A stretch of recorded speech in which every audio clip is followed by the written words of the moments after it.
Hello friends, this is San Ali Khan and once again for you only I am here dealing the NATO. Okay, what is NATO actually? It's a treaty between some countries and Atlantic Oceans, and you can see here when we are talking about the NATO, first of all, what is NATO? You have to just see here. It's a North Atlantic Treaty Organizations. Its headquarters in Brussels, Belgium. There are 28 members in NATO, and the newest members you can see here, Croatia and Albania. Actually, what happened after World War II?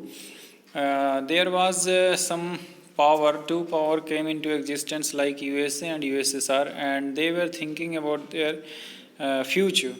That's why they made some organizations like this. And just you can see here, America joined its in 1949. Actually, it came into existence in 1948 with the Treaty of Brussels, UK, Netherlands, France, Belgium, and Luxembourg. But after 1 year, America also joined it, and that's called the North Atlantic Treaty Organizations. In that organizations at that time, US, Canada, Portugal, Italy, Denmark, Norway, and Iceland were joined together. Former Soviet countries in NATO, what were they? You can see here, when we are talking about the 1991, Russian federations just broke up into different countries, and after that you can see the country like Russia. Before that you can see USSR and countries from Soviet Sangh. That one were Estonia, Latvia, Lithuania, Poland, Hungary, Slovakia, Slovenia, Bulgaria, Czech Republic, Albania, and Croatia. Croatia actually was the small country from Napoleon came. France actually withdrew from NATO in 1966, but rejoined in NATO in 2009. What happened, guys? When we are talking about the NATO, we have to see the works of NATO, what they are doing actually. They have worked like safeguard freedom and security of members, maintenance of national international peace and security, Euro-Atlantic peace and security also, reform, modernizations and transformation. But you can see here, this organization just really think about their peaceful concerns only. They are not willingly to just fight with another countries, but somehow you see somewhere in different countries like Taliban and Israel, Palestine. These are the countries you can see here. NATO members are active, very active. So what are they actually? Four pillars. The NATO works on four pillars. So what are the four pillars I am discussing here in details? Political and military alliance, collectivity and transatlantic link, 2010 strategic concept. And first one is a political and military alliance. So here you can see the democratic, they are just building the democratic values, trust building with each other, prevent some conflicts. They don't want to just conflict with each other. Peaceful resolutions of disputes. If disputes just came into existence, they have some ideas to just wipe it out.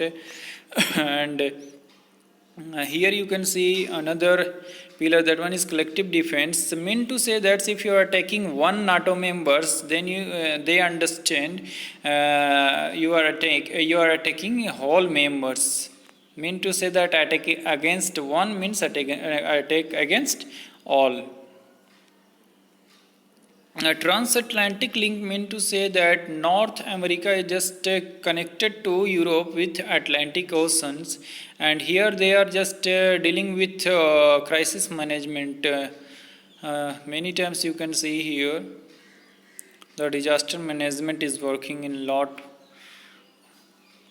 2010 strategy, actually it's a plan. Okay, it's a plan of making policies to what we have to do in 10 years. It's a decade plan, and 2020 will be the year for the next plan. When we are talking about NATO, then we can also see here the graphical representation of NATO member country. What they are just divided into two groups. Security divided into two groups: NATO delegation and military represented. NATO delegation just dealing with the nuclear planning, North Atlantic and subordinate committees. And here military committee is just dealing with allied command operation and allied command transport. And we have activities of NATO. What are the activities of NATO? They are just making decision and they are cooperating each other, operations, missions, and partners. They are talking about partnerships. And if you are threatening any countries members of NATO, then you are facing a lot of problems in your future. Okay, so here now apart from NATO, like America is dependent on NATO Act. That's why the same procedure with USSR also was that time. Warsaw Pact. Actually, Warsaw is the capital of Poland. What happened in Warsaw Pact? Warsaw Treaty Organizations of Friendship, Cooperation and Mutual Assistance. It's the countries like Albania, Bulgaria, Czechoslovakia, East Germany, Poland, Romania, and USSR were the member at that time. But in 1968, you can say Albania withdraws. In 1990, Poland withdraws. 1990s also East Germany. Meant to say that Germany were divided into two groups: East Germany and West Germany. East Germany was the part of USSR, and West Germany is the part of US, not USL directly, Europe, Western Europe. In 1991, Warsaw Pact dissolved, and in 1991, you already well known to about that end of Cold War between USSR and USA. Here you can see the differentiate between two treaty like NATO and Warsaw Pact. NATO is defensive against outside forces. Actual Warsaw also defends against outside forces. Main diplomatic tool of USA, that one is NATO, and main diplomatic tool of USSR, that one is Warsaw Pact. But defensive is the nature of NATO, but aggressive is the nature of Warsaw Pact. Western Europe countries and North American countries include in NATO, but Western Europe include in Warsaw Pact. Thank you so much. Thank you for watching my video. If you're liking this video, please share and do comment whatever you have observed about me, what I'm making. Please do comment what's the actual fact I'm giving or not. Thank you so much for watching this video.